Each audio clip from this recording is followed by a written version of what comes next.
What's up, guys? This is Mateo's 2020 Politics here, and today we're going to be discussing something completely ridiculous, something that Hillary Clinton has said. So, guess what she said? She called Tulsi Gabbard a Russian asset. Now, again, this is one of those videos where I don't even have to speak, and you guys still understand it. The topic has been discussed without me even discussing anything, without me even speaking.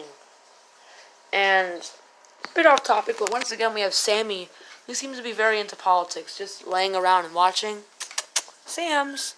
And then there's Buddy, who's a bit more absent-minded in certain ways.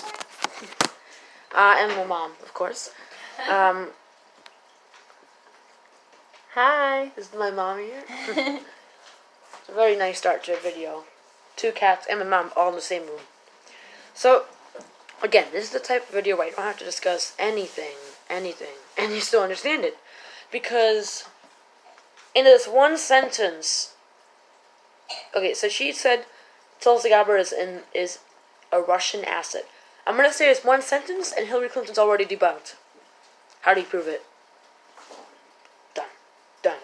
How do you prove that Tulsi Gabbard is working for Russia to meddle in the U.S. elections? There's no way to prove it, because this is exactly what Trump does. Trump will make up ridiculous and childish claims, and I say childish because who on earth claims that somebody else is a Russian asset?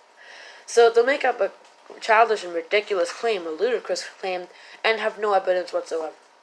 Now, many people might just do that because they have lack of education, but somebody like Donald Trump and Hillary Clinton, who have had good education, they should have no excuse to not use evidence.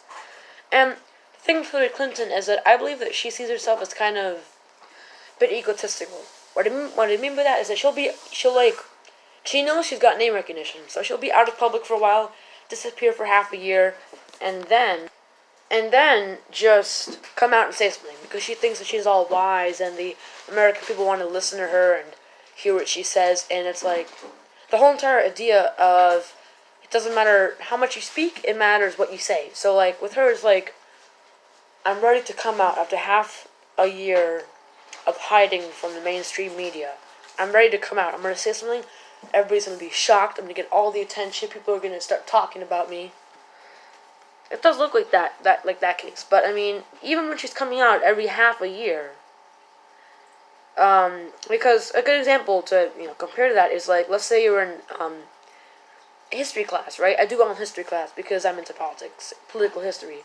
So, instead of speaking all the time, like 5 times a class, raise my hand 5 times a class, and saying mediocre answers to questions that the teacher asked, I'll just probably, raise my hand 1 time a class, or 1 time every 2 classes and say something stunning. Say something really, really stunning and shaking. With Hillary Clinton, she's trying to do that. She barely comes out to the spotlight, because she knows that she does come out to spotlight a lot. People will get bold, they'll get old of her. Not bold, old, the opposite. And so she has to come out rarely, and is limited to saying, things rarely in the spotlight, but those things are going to be good, because they're calculated and more thought through. But with her, even this idea isn't thought through. It is not calculated. So, it's calling Kennedy a Russian asset. First of all people, why her?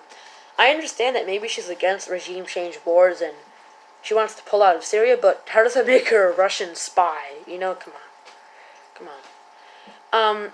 And I do understand the whole conversation of, Russia is on Assad's side. The U.S. was on the rebel side, so it's kind of a bit of a proxy war. So if you want to leave Syria, then you're basically giving Russia support. Well, even if you want to do that, for example, I want to leave Syria, or rather I don't. But if we stay, we should stop doing all this corrupt thing, paying terrorist groups, stop funding terrorist groups, and actually be humane. But with many politicians, they want to stay there. Now, if they actually become moral and ethical, and they want to leave, you're a Russian spy, you're working for Russia.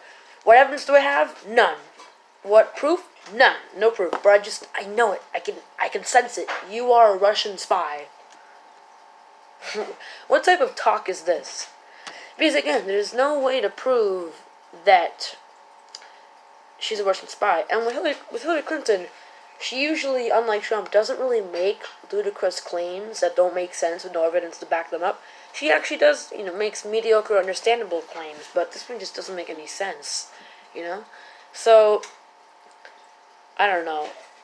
It's like, in her mind, it's like whoever wants to pull out of Syria and actually start being humane and stop funding all these terrorist groups, just because they want to stop funding these terrorist groups, they're a Russian spy. And again, it's a proxy war. Russia's helping the government of Syria. The U.S. was helping the rebels. So, it's almost like you're indirectly supporting Russia by withdrawing, but that doesn't mean that you're, 100% working for Russia. Oh, get this. Also, Hillary Clinton also said something like, Tulsi Gabbard, the Russians are going to support her in running, in a third-party run. So, nowhere has Tulsi Gabbard mentioned that she wants to run in a third party. Nowhere. And you know why? Because she's smart. She knows if she runs as a third party, she'll get enough support, and she might cause some vote splitting. So, again, there's no way to prove that she wants to... There's no way to prove that she wants to run as a third-party candidate either. So, already 2 claims there that are false, but no way to back them up. So, this is ridiculous because... we know that before, Tulsi Gabbard has gone smeared before. Countless times, but never for being Russian spy. Except for one time. When after the second debate, I believe, she was the most Googled candidate, and I'm not sure who said this. I think it was CBS. But basically CBS showed, oh look, she was the most Googled candidate in these states. Clearly some foreign intervention. What are you referring to? Russia? So there's this constant smearing of Tulsi Gabbard by the mainstream media and status quo politicians, out-of-touch corporate centrist politicians, because they're scared of her. They know that, this woman actually fights for real people, not corporations, so we gotta get rid of her and call her a Russian spy. And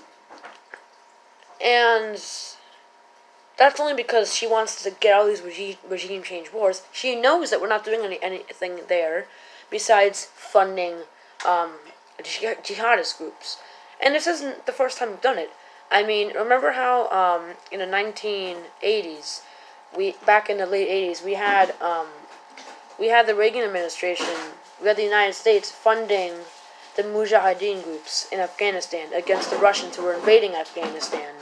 So, this is how the U.S. has been for a while. We've been doing proxy wars and funding jihadist groups since basically the Cold War.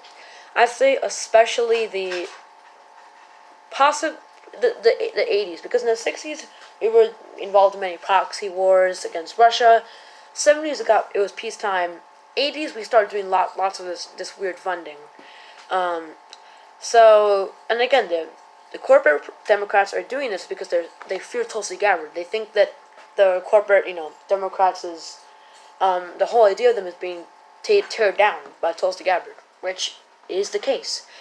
But even then, I've never heard any politician call Tulsi Gabbard a Russian asset, except CBS. But they said it very subtly. They were just like, looks like Tulsi Gabbard was the most, the most popular name to be, the most searched up after the debate. Clearly, there's possibly some intervention here. So it's very subtle. With Hillary Clinton, she just says, oh, you know what? Russian spy, Russian asset, Russian puppet. And it's like, hold on. You're saying that Tulsi Gabbard has been funded by Russia, by Vladimir Putin, to say certain things? Can you have a quick conversation about that? So, thanks for watching this video, guys. Moral of the story, Hillary Clinton, and also not just her, corporate Democrats, keep trying to smear Tulsi Gabbard because she is speaking out against the status quo, although nobody has called her a Russian asset. And each time I say that term, I cringe because it's crazy to even say that. Thanks for watching this video, guys. I'll come out with a new video tomorrow. I'll make an election prediction, too, of Hillary Clinton versus Donald Trump rematch in a few days. And see you guys later. Bye! Just waiting for it to get to exactly 10 minutes.